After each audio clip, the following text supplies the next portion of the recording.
Sometimes we get signs and wonders in the back, and I like to give the engineers and producers a hard time, so I like to give them signs just as much as they do me.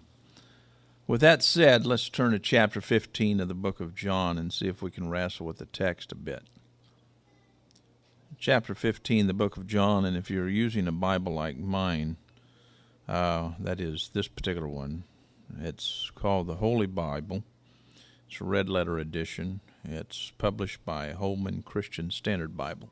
Let me hold this up so you can go out and send Jim Baker one of these. He would enjoy that. If I read this, I'm going to find that several things might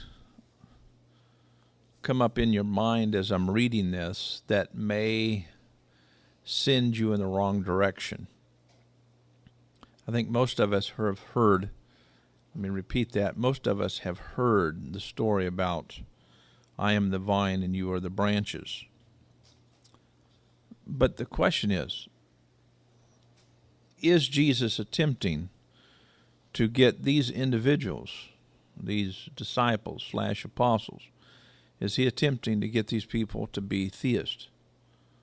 And I'm going to suggest that he's not attempting to get these individuals to be theists at all. I think this is a passage which indicates a level of learning that supersedes most levels of learning, that is, in his day and time. For instance, oftentimes we see people who have a particular philosophy, a philosophy that is a winnable philosophy, a winning philosophy, I should say, that will help you to move forward. And sometimes philosophers tend to be a little bit hard, but not unkind, maybe a little bit focused, maybe trying to get people to see what they are saying. And I think this is exactly what we have in John chapter 15. So let's read this and make some comments along the way. According to this English version, Jesus is speaking, and Jesus states, I am the true vine. I do not agree that he's trying to say, I'm the true vine and every other vine is false. I think that we have to understand the context in order to understand what Jesus was saying. In other words, if you were there at this particular event, this event is surrounded by people who actually think that if I live in Jerusalem and I pay attention to my elders, if I pay attention to those people teaching me philosophy and theology, I might have the best chance of seeing the kind of restoration that we've been looking forward to. And that is for some Messiah to come along and give us the kingdom because we deserve it, because this is our property, our land. However, when Jesus appears or comes into, that is by the means of birth, a natural birth at that, he comes into this context of teaching. He does not agree with it. He's very much opposed to the teachings of the Jews, not in every way, but in most ways. And so when he comes along and he makes statements, I am the true vine, this is not to say that I'm the only vine, yada, yada, yada. He's simply saying, I have a truth, and I'm going to tell you a story, and I'm going to use the term vine to nuance a point. And so when we read this, we shouldn't go beyond the analogy of the terms that are used in this text, because he's going to be extremely metaphorical. He's not claiming to be a literal vine in any sense. He's simply using this metaphorically to make a teaching point, that alone. So let's read this. I am the true vine, and my Father is the vineyard keeper. As I've stated in times past, the reason that Jesus brings up the term Father isn't to suggest that he really has a quote-unquote Father who is God. He simply uses the term Father to get his students to accept his terms, his arguments, because this person named Jesus was extremely brilliant, and his brilliance intimidated people. And so if you are a brilliant person, sometimes people feel uncomfortable being around you. They don't feel like they can stand what you're saying, especially if it has to do with, you have all the answers. In other words, if you're around common people and you have a lot of good things to say, this is what you will hear a lot. You're never wrong. And what's meant by that is a sarcasm. In other words, you think you know everything. And so in order to keep people from going into that direction, Jesus is simply saying, I can put up with you, but I don't want you to start trashing my philosophy. So I'm going to use different terms so you can wrestle with another individual in a fictitious way, but in a meaningful way at the same time. So he introduces, once again, a father that's not real, but is just there as a literary piece. And these people are looking at Jesus saying, oh, it's not just about you, the educated one, the one who knows everything, the one who is 12 years old, challenging all of the people who had all of this wisdom. No, these people are in a sense losing that intimidation simply because of the willingness of Jesus to use the third person, namely to talk about a father that actually doesn't exist. He makes the statement, he says, every branch in me. That's a bold statement. In other words, I am the vine. And so get the picture here. I'm the vine. And then he starts talking about this. Every branch in me that does not produce fruit, he, not me, but he, the Father, actually removes. And he prunes every branch. Now let's look at the reason for pruning branches.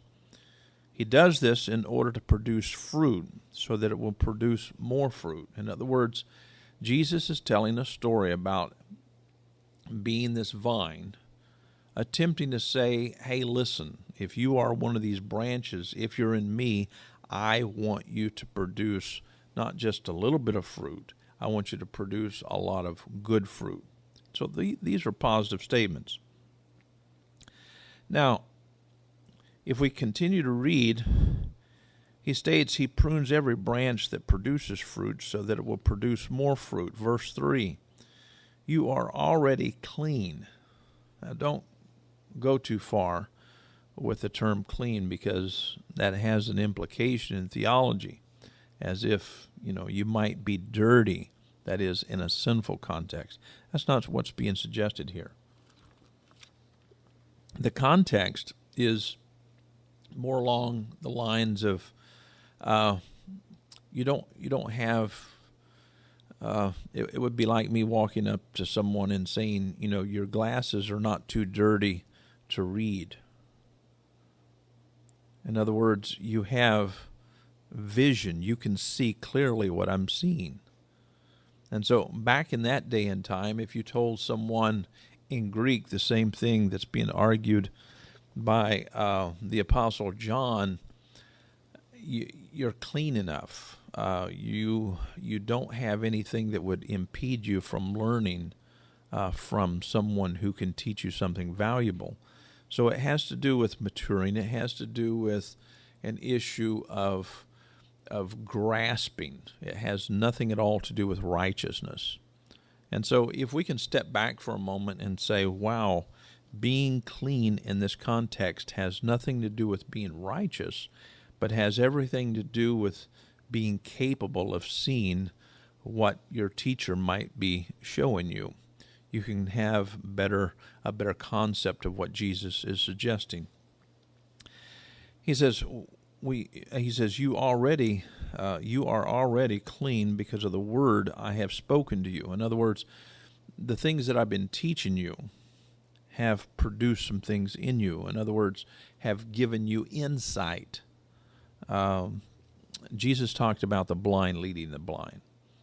And it certainly was true in the context that these people were considered unclean, not in a context of unrighteousness, but more or less in a context of, you're so blinded, you can't see anything. So, let's clean your eyes. Let's give you some sight. And so it's in that kind of context that he speaks. Let's keep moving forward.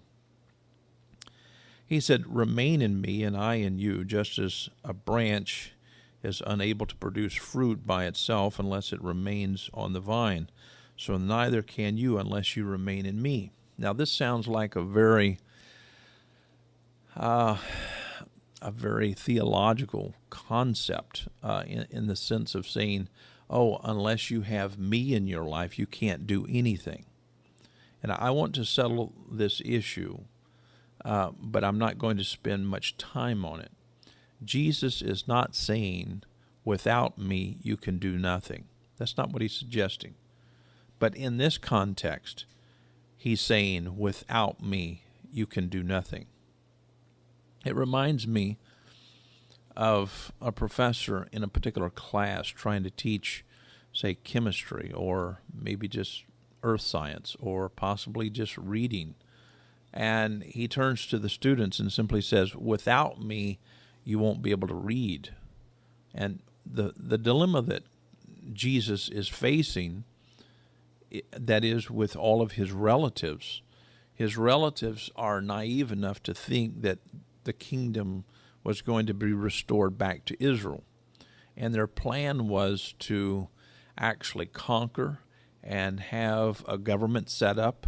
And so they had intentions, but Jesus knew, according to his own rhetoric, that destruction would take place and the majority of the people there in Jerusalem would die. And so his intent is that if you listen to me, I'm going to get you out of this bad spot that you have put yourself into. Now, any educated person in that context would have known that the Jews were going to be slaughtered at some point in time. Any educated person would have stated the same thing. And so my point is, if we can look at Jesus as an educator here, simply saying, I'm trying to prevent tragedy, and so it's very important that you listen to me. It would be like a rescue mission. It would be like the Navy SEALs going into a particular place in a particular portion of the world trying to say, you've got to listen to me. If you don't listen to me, you're not going to make it out of here. They're not, these Navy SEALs are not presenting themselves to be God or trying to present a theological model. And they may have to say, listen, I didn't come on my own. I came in the name of my Father. You say whatever you can, paint the kind of story that you can in order to rescue people out of a given situation. That's often done, especially when you love people. So, back to the story. He said, remain in me. What does that mean? He's not suggesting that you are in me in a theological sense. He's not suggesting that. He's simply saying that you are in agreement with me right now. And that's important. And I think many of us can identify with that, because when you have conversations with people, you develop wonderful, wonderful conversations that really, really bring us together. And so what Jesus is actually stating in this context is for them to remain in the conversation and stay focused in this conversation so we can do things in concert with each other. Listen to this. He says, remain in me and I in you. In other words, everything that I've been sharing with you, keep that in mind. And he keeps moving forward. He says, just, and listen to this, once again, back to the analogy with these metaphors. Just as a branch is unable to produce fruit by itself unless it remains on the vine, so neither can you unless you remain in me. In other words, the rest of your life is going to be fruitless. It won't produce anything good unless you remain with me, unless you stay in the same kind of context that I am, because I did not come here to bring peace. I'm not the solution for your desire for a Messiah. I'm not going to satisfy that in any shape, form, or fashion. You guys want a Messiah, You're looking for, you know, this Messiah that will come and restore the kingdom back to Israel. I'm not that man. I'm not that individual. I'm not that entity. This is something that you guys have been practicing for a long time. You've been chanting all the theological terms over and over again, and you have actually bewitched yourselves in a sense. And so Jesus is trying to get these people to think outside of their theological box. He's attempting to say, let me use some stories to set you free. Let me get you to think about it in these terms. If I'm the vine, in other words, if all of this information that I'm sharing with you is coming from me, and if we have a vineyard overseer, if you will, and I'm going to call that one actually my father, so you won't think that I'm too smart or intelligent. The focus won't be completely on me, in other words. If he can do this, he might be able to rescue people out of this particular dilemma and move people forward. And please understand that it wasn't true that Jesus is just trying to rescue them from the destruction of Jerusalem, but he's trying to rescue them from their current philosophy. It's much like dealing with a drug addict. You can take a drug addict away from drugs, but the philosophy of the drug addict is still there. It's like freeing people out of Egypt, and Egypt is still in them. In other words, you've got to get Egypt out of the people in order to free the slaves. And so in this sense, this is what Jesus is doing. He's trying to take their traditions. It was their philosophical paradigms that actually kept them enslaved. It kept them thinking that this is who God is and this is how we are to act. And so they had many rules. They had 613 facets pertaining to their law, and you would multiply that by large numbers, because when you started looking at all the commentaries and all the rhetoric that went along with it, it was just enormous. And so these people, most of them were illiterate. They could not read or write, so they had to memorize, and they would simply parrot things. It reminds me of what I've gone through here lately with Christian Universalist. I've been making some statements like homosexuality isn't a sin. And when I make those statements, I will get all kinds of incendiary remarks about, well, what do you think? Did God make Adam, both male and female at the same time? And they get into questions like, well, if you're going to allow homosexuality, are you going to allow men to marry little boys? And they get into the ridiculous. And certainly you've been into or been to a meeting like that before, because anytime that you suggest something in the context of a theological paradigm or an entity like a church, people have the tendency to get extremely foolish. And so my point is, when we back away from it all and look at the entire context, we get this didactic center, if you will. We have a point of view that we can look at this thing objectively. And when doing so, he makes these statements, and let me read this again: remain in me and I in you. In other words, let's stay together. Let's stay focused together on these particular points. He says, just as a branch is unable to produce fruit by itself unless it remains on the vine, so neither can you unless you remain in me. He said, I am the vine and you are the branches. I love that statement. In other words, right now I'm your teacher, and everything that I'm telling you, that is the philosophy that I came to you with, this is not coming from you, but it's coming from me. So through me, just like a vine would supply and nurture the branches, that's something that they could understand. In other words, Peter was there that day. He's a fisherman. He could understand the simplicity of this argument. He could understand that, if you prune something, you're doing it for a reason, to get it to be more productive. Now, the context of this is not hellfire and brimstone. The context of this is not trying to persuade these people to be theists. The context of this is simply Jesus simply saying, listen, you need to listen to me. It's just like Richard Dawkins today is doing. Richard Dawkins is being extremely firm, and he's being very much like Jesus. He's simply saying, listen, there are some truths that I have, and if you will remain with me, I'm with you, but remain with me, I can teach you something about the scientific process that will benefit you. And if you don't, we're going to actually collapse the community that actually wants to move forward. And so Richard Dawkins would make this argument that Jesus is making actually to common people.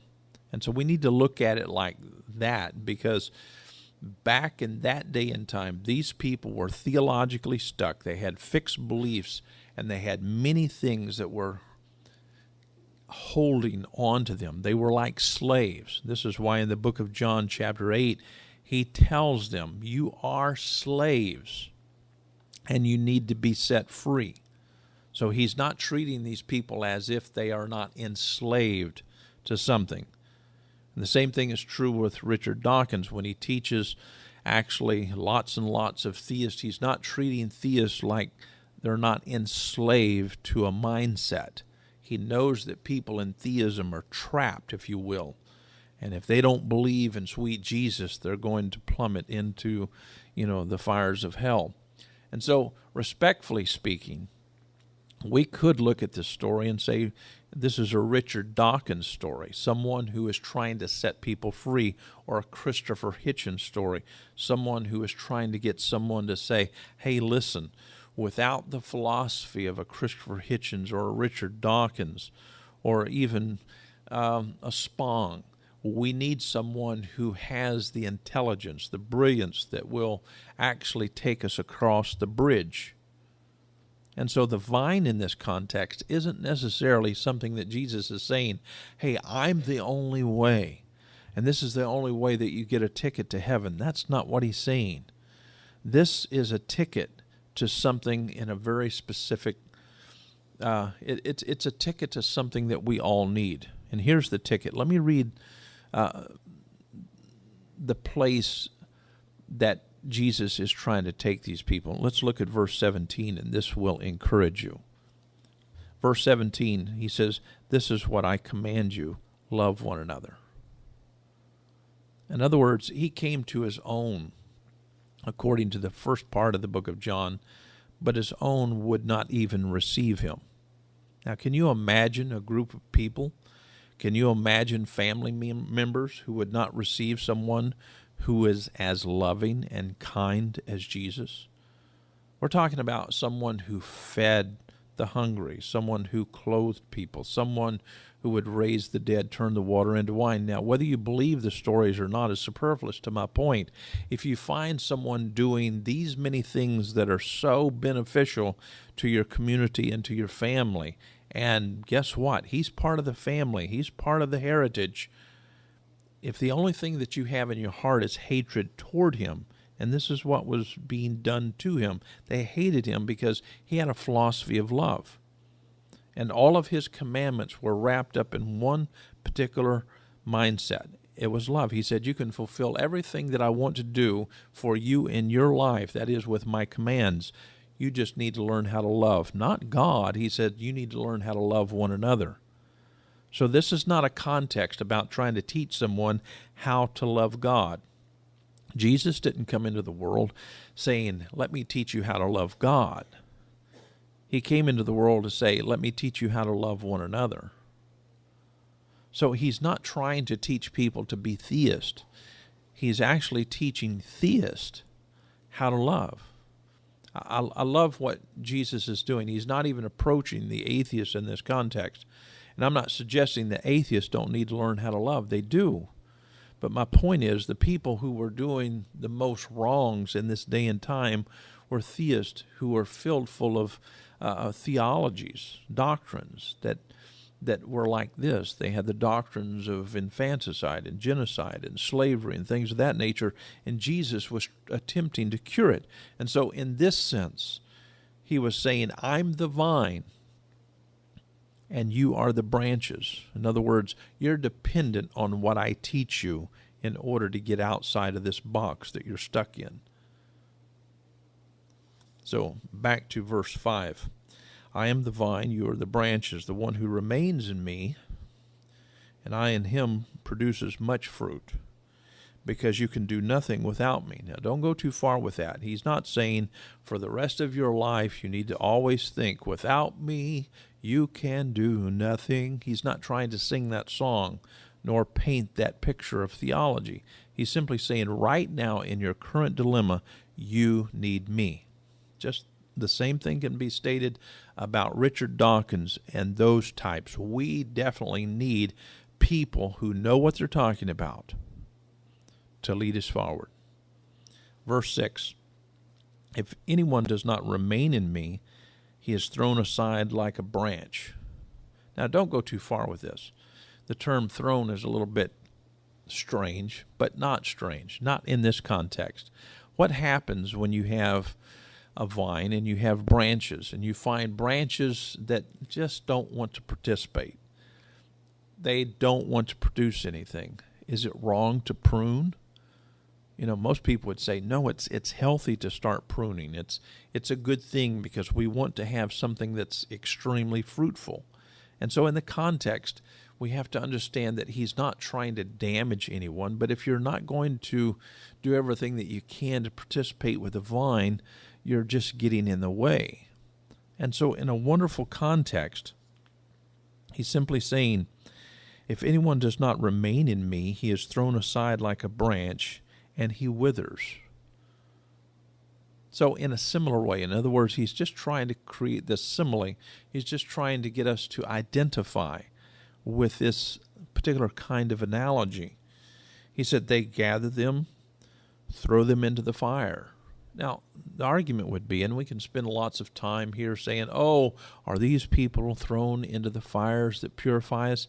We can get into those kinds of chats, but the intent of Jesus here is certainly not one of intending that branches that do not produce to be thrown into a fire for purification. He's simply making a simple point. He's not trying to say, oh, let's look at this thing and let's really use a lot of allegory and make it extremely complicated. He's not doing that in this particular text. Now, I would argue that many times the term fire does mean to purify. But in this context, he's simply wrestling with the text. In other words, if you had some Navy SEALs who were attempting to get 500 people out of a given city, and they knew that a handful of people would just get in the way, and they may prevent the security of the rest of the people, they might throw them to the side. I'm not suggesting that Jesus is saying, I'm going to throw you to the side, but he's simply saying some people do get in the way. Can you admit to that? And so, however rough that may seem, some people do get in the way, that is, of science moving forward. For instance, we have many people in theology who are attempting to stop the movement of science that we have today. And this is why you have many, many different professors coming out. The best thing that we can do is to take these people who think they are teachers, and I don't care what kind of a degree they have, they don't need to be teaching in any university because they're teaching nonsense. And until you take them out of the universities so our kids can learn appropriately, we're going to cripple our children. And so the question would be, do you want teachers teaching nonsense in the universities that would actually cripple our children and our grandchildren? I don't think that we want to put up with that. However, it seems like we are, and that's unfortunate. But the only meaning here is that Jesus is simply saying you do have people who are getting in the way, preventing others from moving forward, and that's true.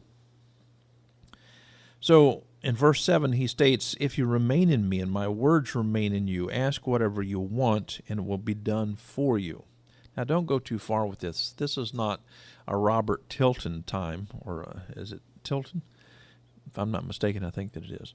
But he's not saying, oh, you can ask me whatever you want to. You can get your healing. You can get, money, falling out of the sky. That's not what he's saying. what he's saying is in a teaching context. I'm the vine. What does that mean? I've got a philosophical paradigm. You don't know about it. I've been talking to you for many years now, a handful of years anyway, and you seemingly don't have a real good grasp on this. And so what you don't need people preventing you. You don't need people encouraging you to stay in that little bitty box that you've been in all of your life. You need to take those people out of the way, and you need to listen to me, because I have a philosophy. And if you stay with this philosophy, the end mark of that philosophy is that you will learn how to love one another. Now let's look at this again. He says, if you remain in me and my words remain in you, ask whatever you want and it will be done for you. Now, don't take this and say, well, that means I can ask anything. No, it means I can ask the teacher here. In other words, these disciples had the opportunity to ask whatever they wanted.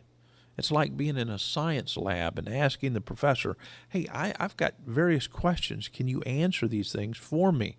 And the professor simply says, we can do these things. We can work on projects together. I can put this together for you. So all of this begins to make sense, because the concluding remarks of this entire scenario would be to lead them to a place in which they can love one another. Verse 8, he states, my Father is glorified by this. In other words, once again, he takes this literary father to make his teaching point. What reflects, in other words, what reflects the Father that I have painted for you?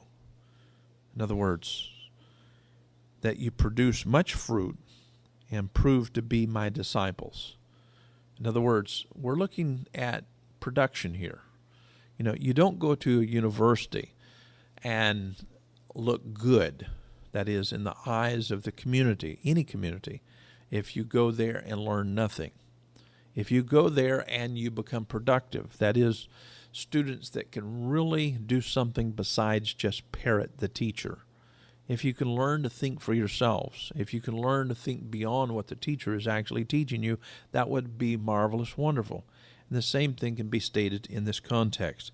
Verse 9, as the Father has loved me. Now, once again, he's using the literary father. As the Father loved me, I have also loved you. In other words, he's trying to develop something that would be a consistency model. In other words, I love the Father, and it shows that I'm the Son, therefore there has to be submission. How many times have you met people who do not want to submit? Sometimes people are afraid of submission.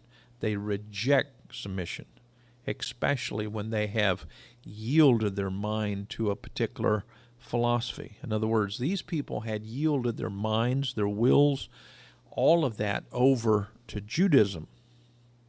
And so Jesus, in a marvelous way, he creates this Father image to indicate just as this intelligent Jesus is submitted to this wonderful Father who has concepts that we've never thought of, I should be willing to submit like Jesus, my teacher.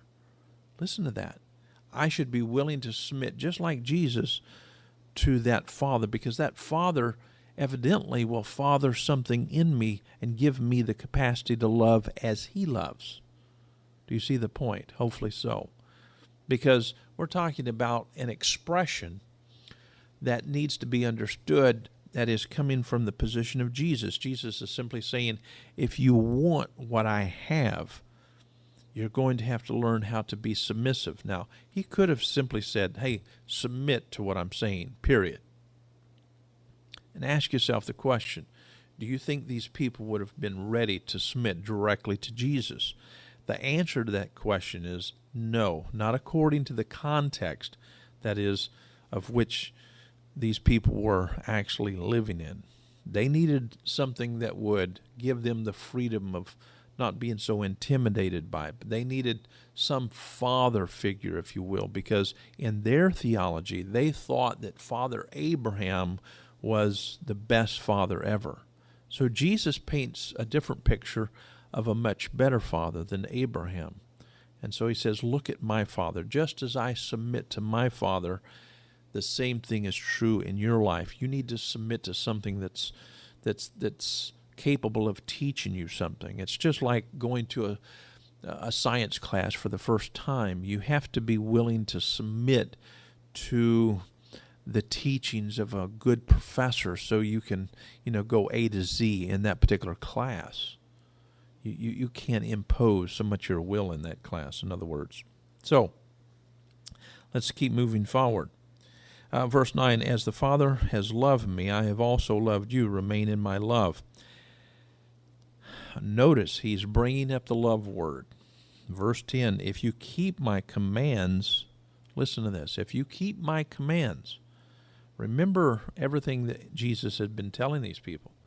He said, you've heard it stated, an eye for an eye and a tooth for a tooth, but I tell you, don't resist an evildoer. That was a command. Listen to another command. You've heard it stated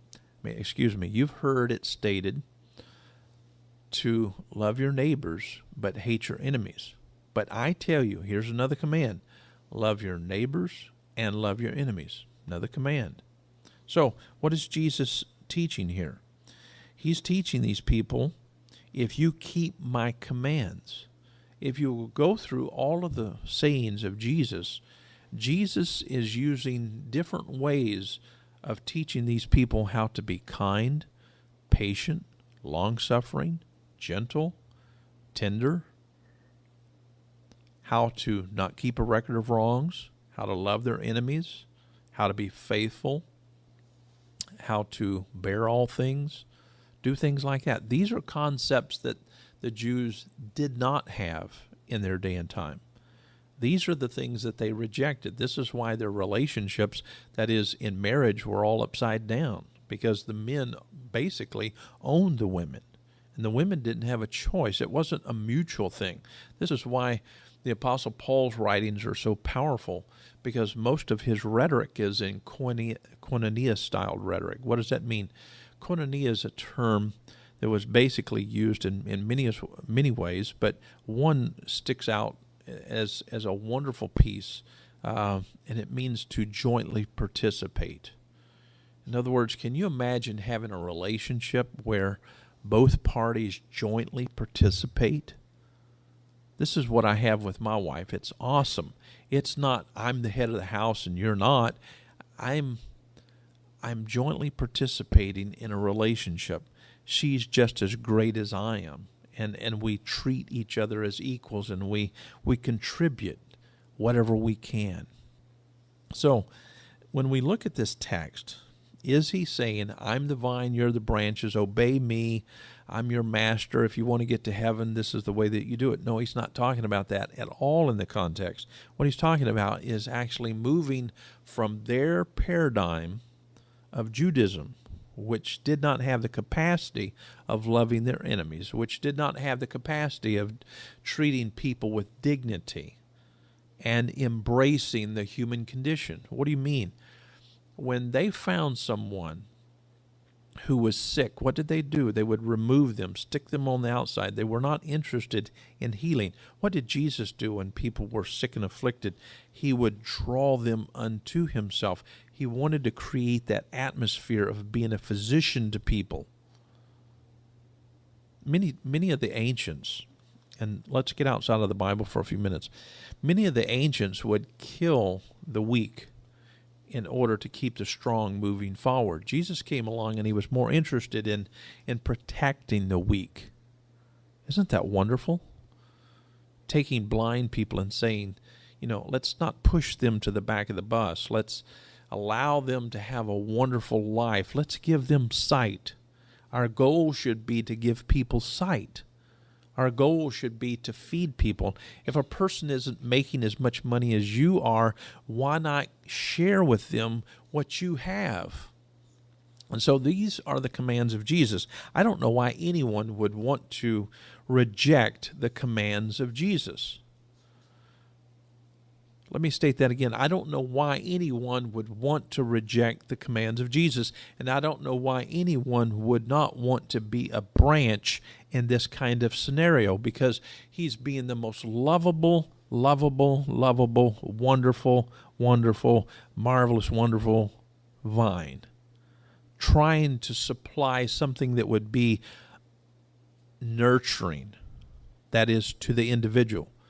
That is, not just to one individual, but to us all. He's trying to nurture a concept of knowing how to have a true sense of community, not just within the nation of the household of Israel, but learning how to get Jews and Gentiles alike to be one. That's a powerful concept. So when you have people who are being taught to be one, oh, you're in me and I'm in you, that's a concept of unity. He's not saying, let's look at this thing theologically. He's simply saying, we are people. We're human beings. We're one. I don't know about you, but that's extremely motivating. It's powerful. It's a concept that I can't leave. I need to hold on to that concept. Back to the text. He says in verse 10, if you keep my commands, he said, you will remain in my love. Listen to that. If you're listening to what I'm trying to tell you, not like the commands of Moses, but if you listen to what I'm trying to tell you, what I'm commanding you to do, you will remain, that is, in that love that I'm trying to tell you about, that love that I'm demonstrating to you. So I keep demonstrating my love to you. I keep telling you about this. But in order to live this way, you're going to have to follow a certain protocol. He said, I have kept my Father's commands and remain in his love. Now, if this Father is the God of the Old Testament, then Jesus would have been violating his own commands. And we need to see a picture of this. In other words, that Old Testament God, Yahweh, was much different. He wasn't interested in the idea of loving one's enemies. He wasn't interested in sinful people. He wasn't interested in the weak. He was only interested in the strong. Jesus comes along as one who is lowly in heart. That means that he was willing to empty himself and become the one on the bottom.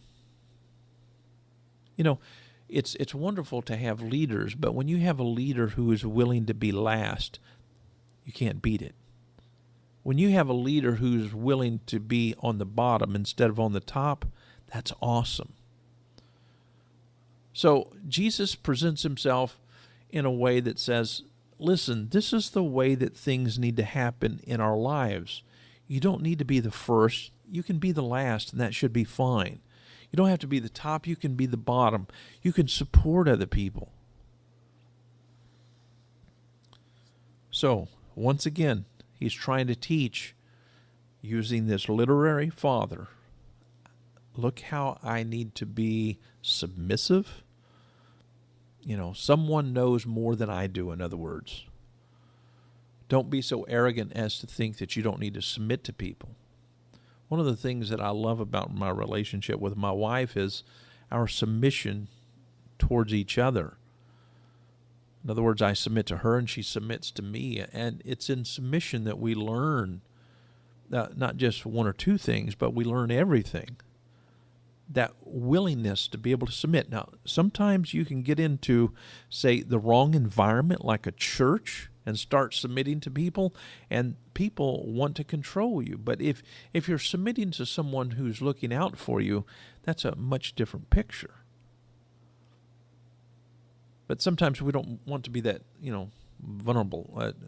But there's something about being vulnerable in this kind of context that's wonderful. It's a learning curve. It's a learning environment, in fact. Back to the text. Verse 11, I have spoken these things to you so that my joy may be in you and your joy may be complete. Now, the way that Jesus framed joy, let me explain this. Happiness takes a happening. Whereas, according to the Greeks, and also this is true in Aramaic, this kind of joy that he's speaking of here, it means that joy is an attitude. In other words, regardless of whether I'm going through the valley of the shadow of death, regardless of whether I'm going through hell itself, joy is a mental attitude. I don't have to have a happening to keep my mind together. In other words, I can have this joy that surpasses my understanding or my perception of my happening in a given circumstance, and I can keep going. And so this is not happiness. Happiness depends on a happening, whereas joy is a mental attitude. And so do I need this mental attitude of joy in my life? And this is why one of the writers states, the joy of the Lord is my strength. What does it mean? It doesn't mean, his joy is my strength. It means that attitude, like the Lord has, and don't go too far with that term Lord. It means simply someone who has learned something that I have not achieved yet. In other words, if I have joy that can take me across the bridge, and if I can learn that, if I can have that same kind of attitude that can take me across that bridge, why would I not want that joy? Once again, this is my command. I want you to listen to this. This is what he's teaching people. Love one another as I have loved you. How did Jesus love people? He loved everyone unconditionally. How did he accept people? He accepted everyone unconditionally. Now, did he come to the Jews and the Jews already had this principle in their life? No. We can look at the Jews historically and see that they had none of this. And we can see that Jesus is coming along, not teaching them how to get a ticket to heaven or to worship the sky daddy or anything like that. That's not what's happening in the context. The context is that Jesus is telling the story, attempting to get people to learn how to love one another. Look at it again.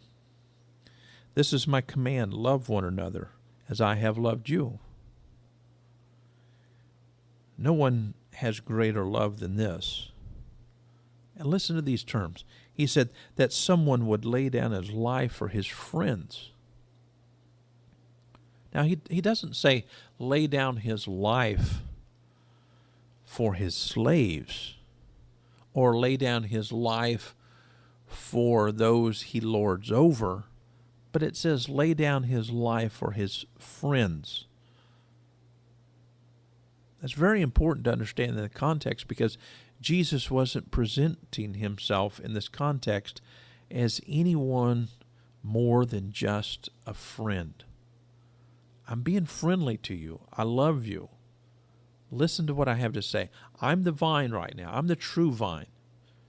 That may be true. In times future, you're going to be the vine for other people. But right now, this is what we're dealing with. Let's get honest about it. He said, you are my friends if you do what I command you. Listen to this. I do not call you slaves anymore.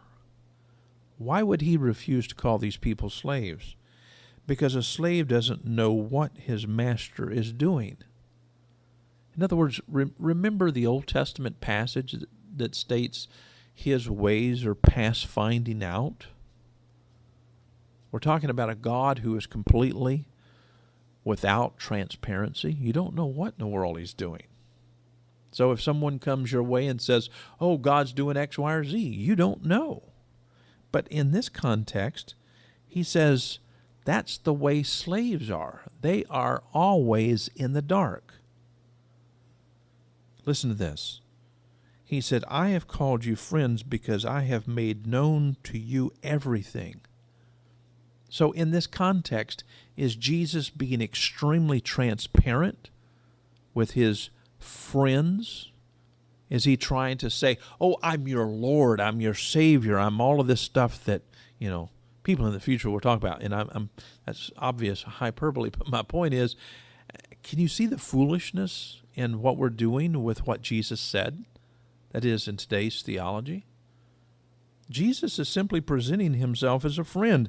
I have called you friends because I have made known to you everything that I have heard from my Father. I'm being completely transparent.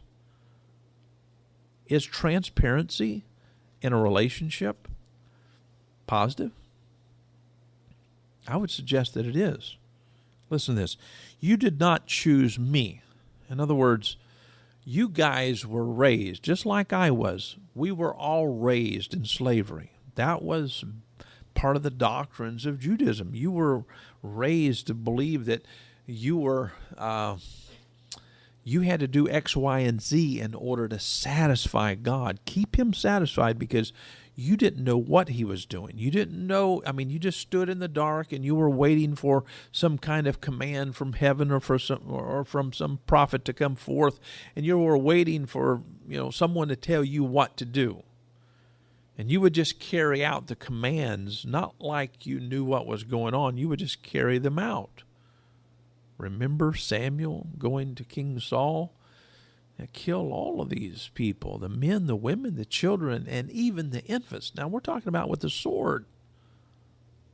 So is that reasonable? Did they understand what was going on? No, they didn't, because they were in the dark all the time. Jesus said, no, this is not the way love is. Love isn't that way. So he introduces to them a concept of being completely transparent. I have called you friends because I have made known to you everything I have heard from my Father. Once again, the literary Father. He's simply saying, I know these things to be true. You did not choose me, but I chose you. I appointed you that you should go out and produce fruit. In other words, I want you to be successful. You can't beat that. And that your fruit should remain. In other words, if you are successful in the kind of context of love that I'm speaking of, what do you think that's going to do for your children and your grandchildren and your great-grandchildren? Think about the produce here. So that whatever you ask the Father in my name, he will give you. So is this whatever you ask the Father, or is this about this love story, this philosophy of love? This is why he ends with these remarks. This is what I command you. Love one another. This is why Paul wrote, love is kind, patient, it's gentle, it's long-suffering. It looks for the good in others. It doesn't keep a record of wrongs. It's faithful. It endures all things. And ultimately, love wins. And so, is this the kind of philosophy that you really want? And the question is, are you like those branches that are just not willing to budge? You're not willing to submit to a good teacher, that is the vine. You're not willing to submit to anything because you just want to be a maverick. You just want to be out there and be unto yourself. Is that who you are? Do you really think that you can be a lone wolf in this world and make it? Or is it Jesus somewhat right? You need a vine in your life, something that's true, meaningful, something or someone who can teach you something about how to love. Wow. Love doesn't fail. What a philosophy. Thank you for your time.